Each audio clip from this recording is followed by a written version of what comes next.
we can see everyone. And feel free to open your video now. And so the idea for the open discussion is to discuss on sampling design and protocols.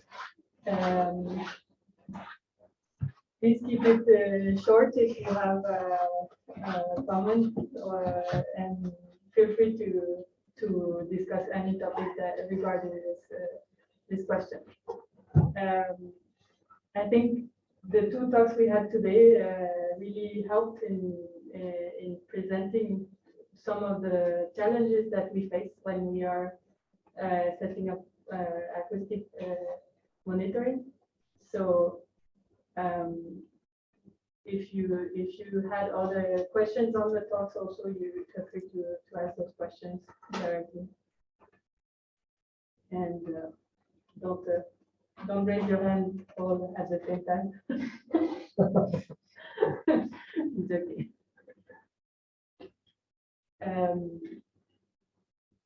G. Simon.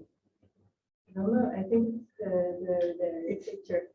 You should have the whole list so that you can see. Yeah, I can see, and people will come up. Will actually come up if they raise their hand.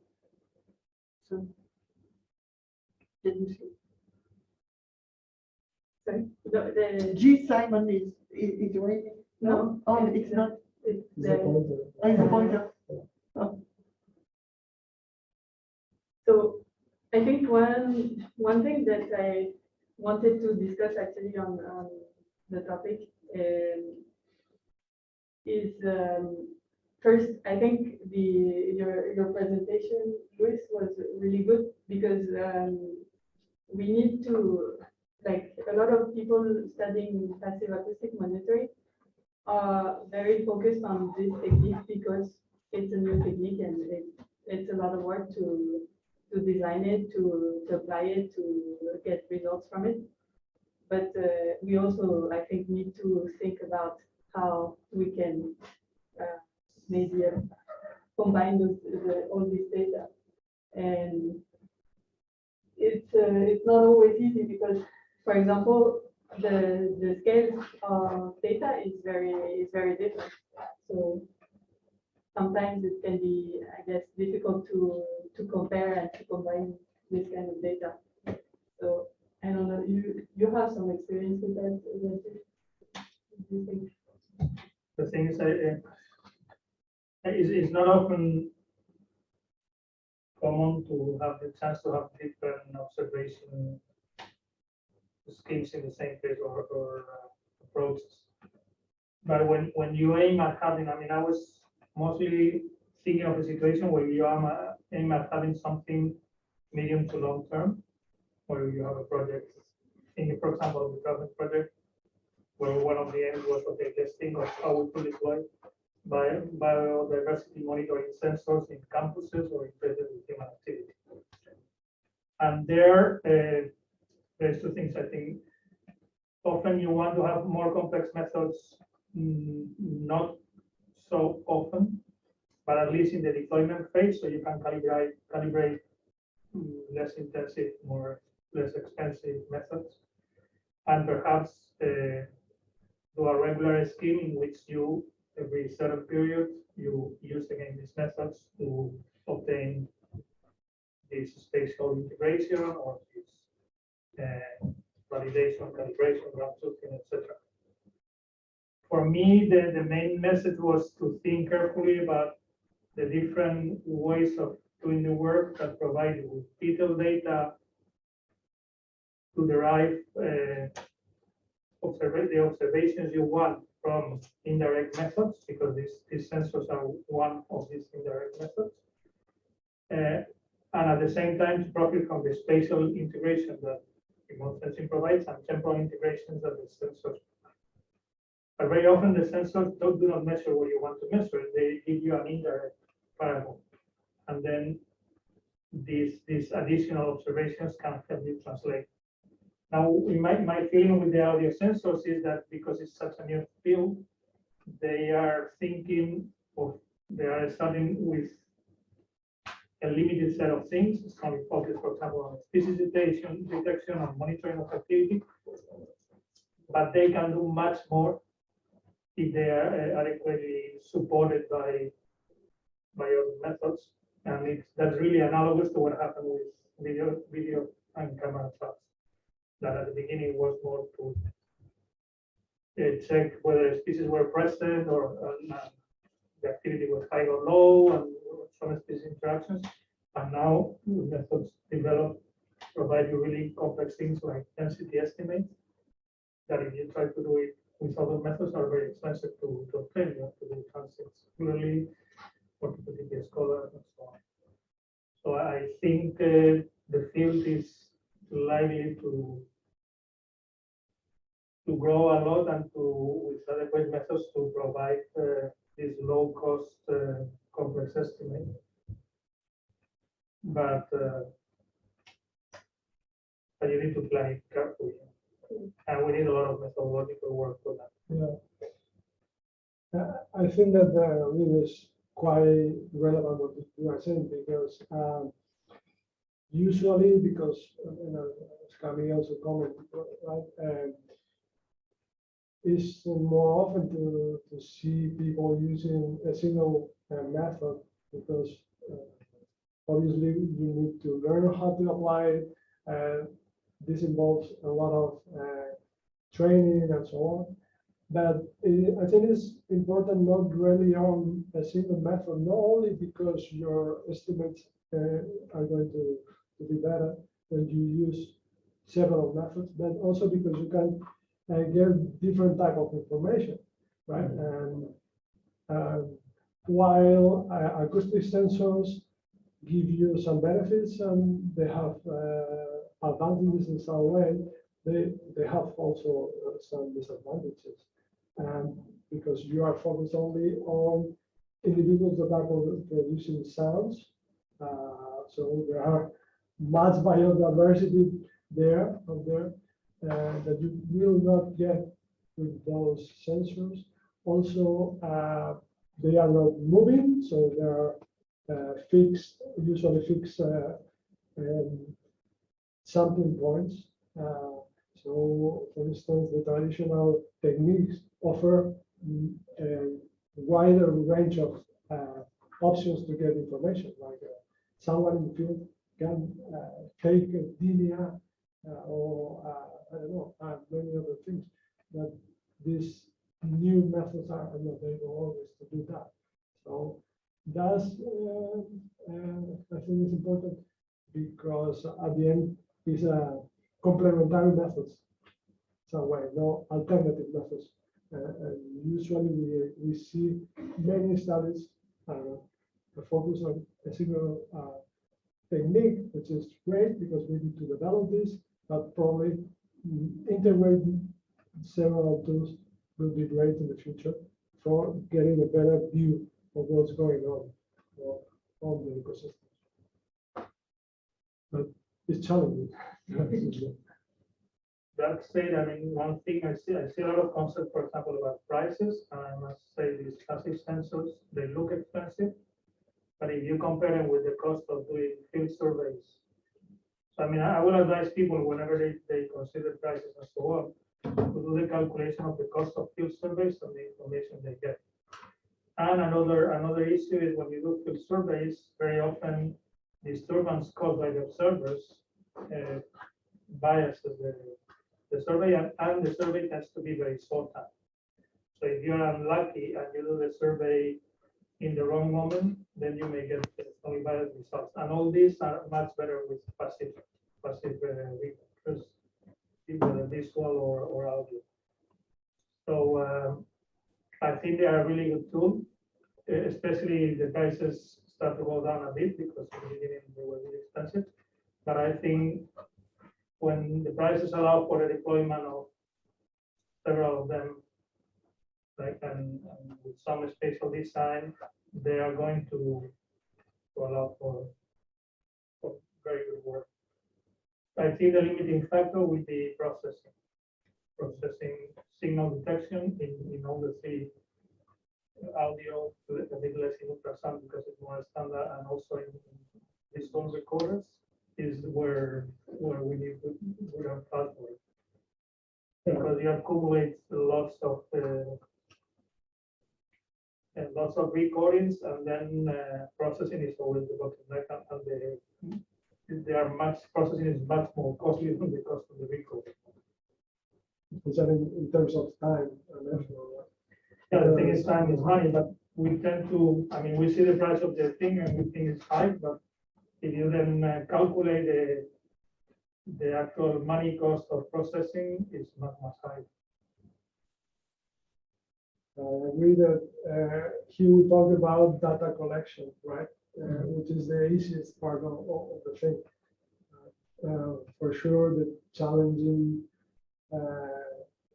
tax is processing all this information. And this is important also because sometimes people could be interested in applying this before starting to think on how I'm going to analyze all the data.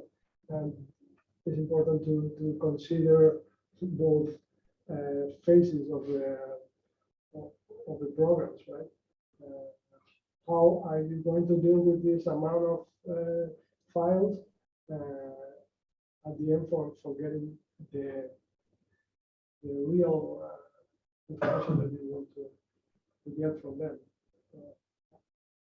We need to attend the next talks to find for solutions. But it's quite important for a design in the sense that you should think carefully about what you are going to obtain from the data, because then you embark first the cost of acquiring the equipment, deploying the equipment, and then you really start to have a lot of work in processing to get your data at the end, especially with audio sensors for birds, where the songs are diverse and it costs a lot of effort to identify. And then you have to think carefully whether you want to accumulate recordings over time, and that will be useful. And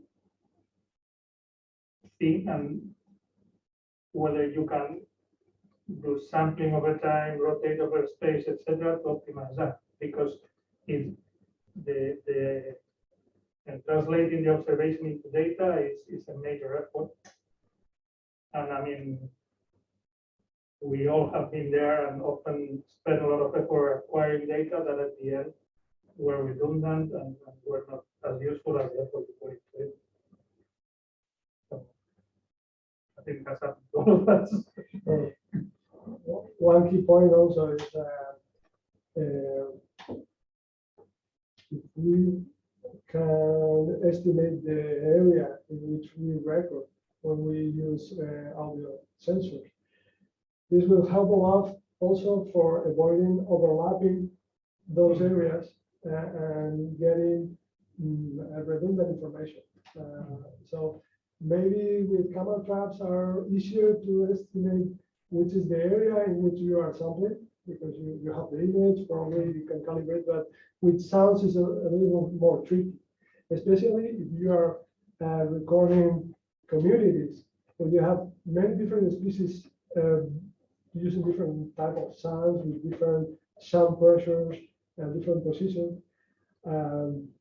This becomes really tricky to determine that area. So if you want to use acoustic sensors to estimate abundance and so on, you need to know the area in which you are sampling. And this is not always easy to estimate.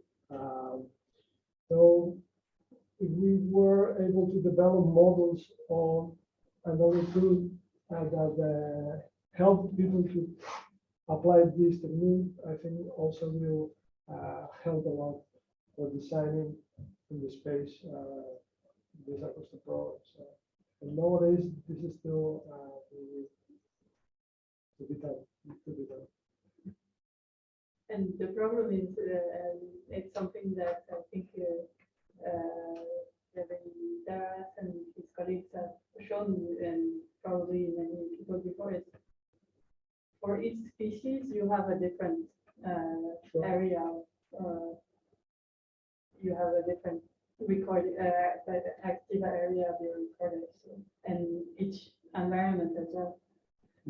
So yeah, just I have in the chat some people are still going on about the acoustic recorders. Which one is the best? Maybe we should take a vote. Yeah, maybe this amount is funny point. No, but it's, I mean, it's always the first question you have is, okay, I want to start now, I need the sensors, so what sensors do I want? And it's a difficult question because there are many available at different prices, and we all know how difficult it is to get funding for that, so it's an important question.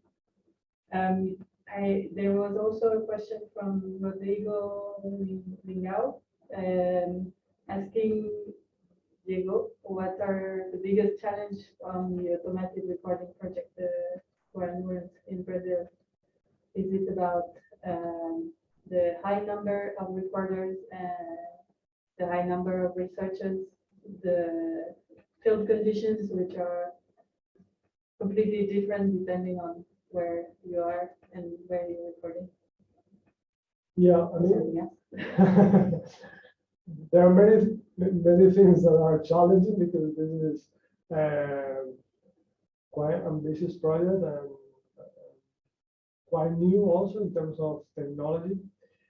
Obviously, the more complex thing is analysis, but within the analysis, I see different layers of complexity. For instance, we can focus on particular species that are clear in their sounds, that in particular environments where there are not many species with a clear background, not many noise over there. So then you can get the first goal to arrive to get a data set about the activity of particular species, which are our target ones. But then we have information for going further and make the thing more complex. And as you are getting deeper on the type of information you want, things become more complicated. It's not the same thing determine which are the species singing in a particular assemblage, that saying how many signals they are producing, or what are the characteristics of those signals, because we are able to use acoustic features for estimating, for instance, the structure of the population, aspect related with ecophysiology of the species, and so on. So what I see from those projects are layers of information, and maybe we can try to target the first layer and then go deeper for getting more and more information.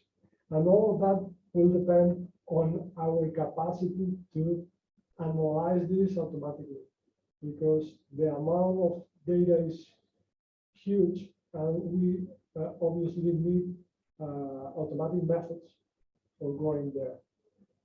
But also, and this is important, is an important message, I think, automatic methods are not working alone, but only with the support of annotated data.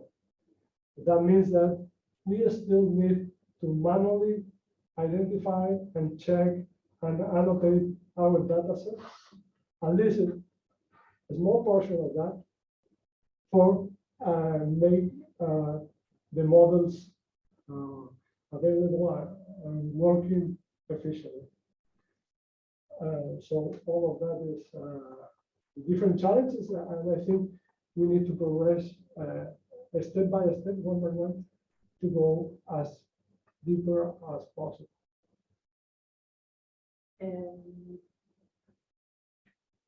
Thank you. There was a question about recording infrasounds, Sina, and voila. And I think some people have mentioned that that a lot of the reporters have high pass filters, so they don't record in shutdown. It's a good question. I'm not sure. I don't know if you know anything here, and otherwise some.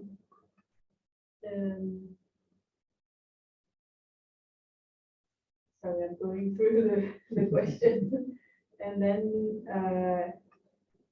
David Williams, would you like to ask your question? I see you have your own camera, so if you want to open your mic and or yeah, speak, it would be great.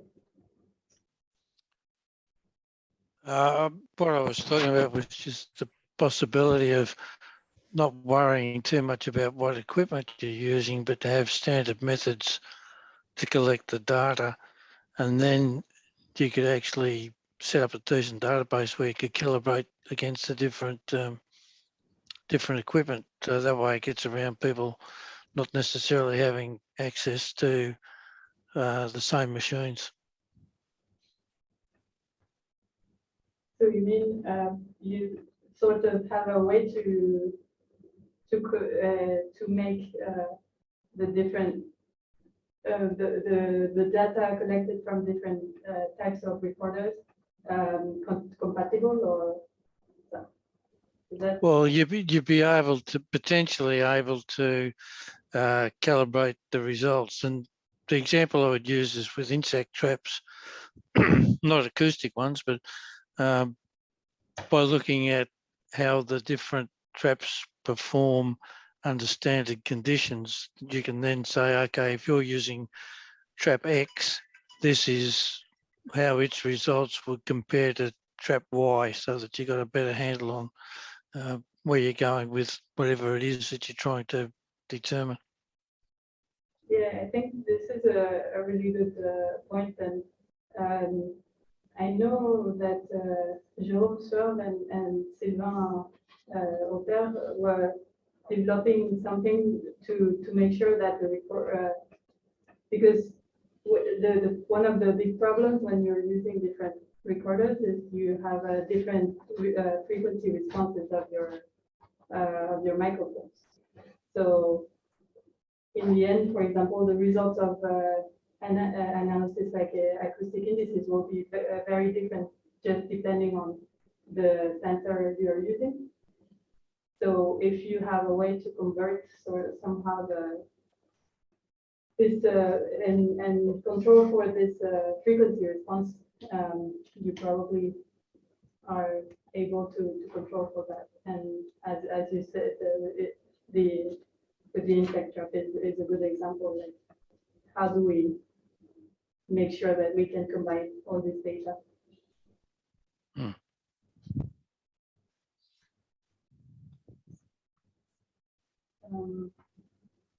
Yeah, another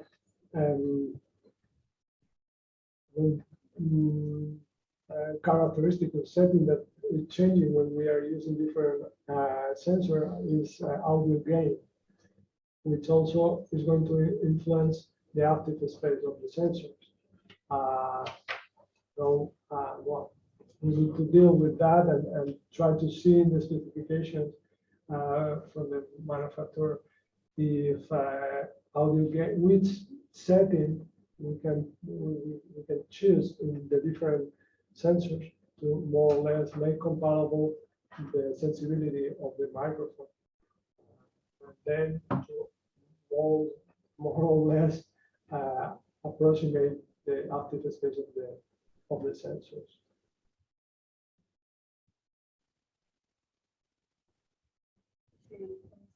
Maybe I missed your question, so if I did, please raise your hand. I see that Carlos Abrahams asked, there seems to be a very wide and unnecessary range of recording protocols in the literature. What can we do to reduce this variation in field methods? And Carlos, if you're here and you want to speak up and elaborate on this, feel free to open your mic and camera. Hi. The mic. And then,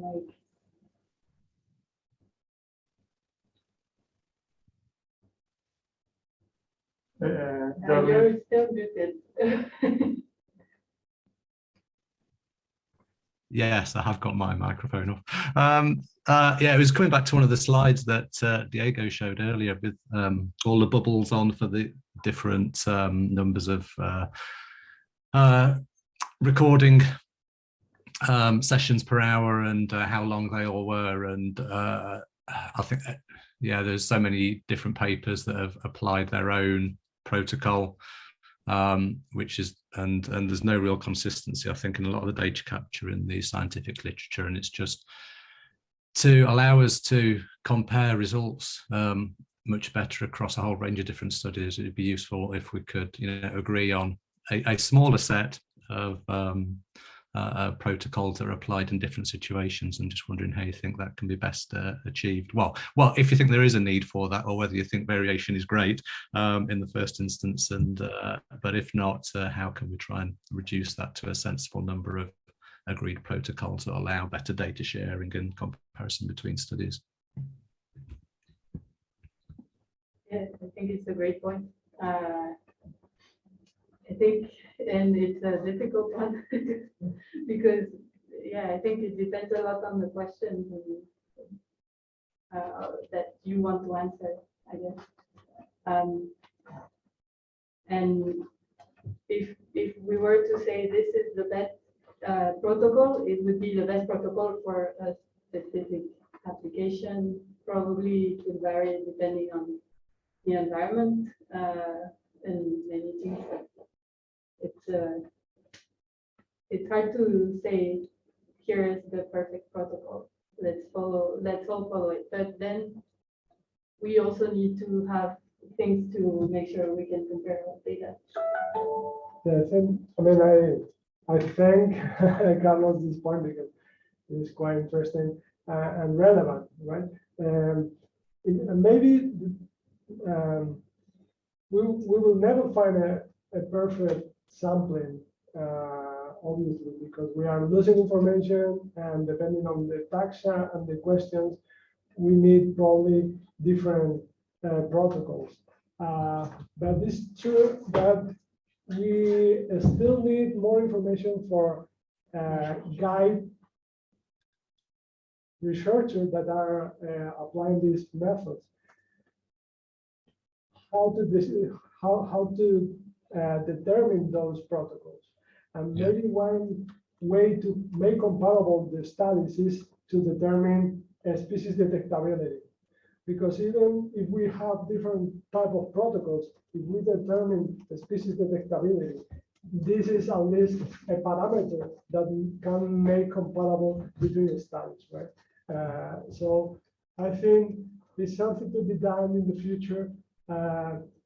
Develop methods that help us to determine that parameter, that help us to link between studies. And maybe we could apply different protocols, but still have a few parameters that help us to make those studies comparable. And probably one candidate for that is sort of species detectability for each different protocol. And then I think will be easier to find solutions for each case, easier to design our own protocols, and at the same time use data from different studies to compare them and to use it in wider ranges. Because also I think it's quite interesting in the future to increase the area in which we are recording, maybe with collaborative networks, as the one I saw in Brazil. I think it could be very interesting to increase the area, the range in which we are working, and this is only possible with the collaboration of many researchers in our countries and in different countries. So this is a challenge also for the future, and it's very exciting to try to progress on that for making more compatible and to build those networks in the future. Yeah, I think that's exactly right. I think obviously there'll always be a need for variation in protocols depending on what target species are, because you need one protocol for nocturnal and one for daytime or whatever else it might be. So those differences are required. And I think it's probably just a case of the fact that the field's developing quite rapidly, or has done over the last 5-10 years, and people have not always had previous models that they can take on board for their type of study, perhaps. So I think there's a certain amount of figuring out that's gone on in the past. And thirdly, I suppose until we have repositories to enable data sharing, then providing a field data protocol that is then intended to collect data that can be shared with others. Those two things really need to go hand in hand, and it's only, I suppose, Silent Cities is the example that Robin put in the chat, I think has been a good example of a big collaborative project where there has been, this is the method, and we're going to get a massive data set out at the end of it. And we need to make that requirement for collaboration between field protocols useful. We need to provide also, places to store the data that we get from that, so we can do the data sharing after the event as well. So yeah, hopefully, yeah, it's just a thing that's going to develop over the next few years as practice becomes a bit wider and those data sharing opportunities become more possible. Yeah, well, I think a lot of things have become possible in the last few years. So we hope that things will continue to evolve. And so I think that's maybe it for the open discussion session. Now we will have a presentation by Georges Cézy, who is the coordinator of the Transnet project. Good morning. Thank you, Magali, for the short introduction. I'm really sorry I could not be with you from the beginning of this conference. Well, as Magali told, I am Georges Cézy, and I am the coordinator of Transnet project, which is a rather big project supported by European Union in the frame of Interreg. This project still has 14 months to go, and maybe who knows, we could get some extension due to COVID situation, but this is not sure. Well, I'm not specialist of bioacoustics or general specialist of what happened in the biotope. But the subject is very, very interesting, and I am delightful to see that we have more than 100 people connected in the meeting today. When I look right now, and to my knowledge, it was more than 250 people registered to this meeting. This is a very clear indicator that is a subject that we have to support. And I want to say here that in the frame of Transnet project, if we can support you anyhow, it will be with great pleasure. To be honest, also from my side, I'm more working on lighting. And most probably all of you know that artificial lighting is not maybe the best that we can put in our biotopes in our campuses or in our cities, and I'm very, very interested to see how we can explore the possibility to have new type of light sources that attract less and less insects or animals. But to be able to make that optimization, we need from the beginning being able to quantify what is the animals or the insects that we have in each type of biotopes.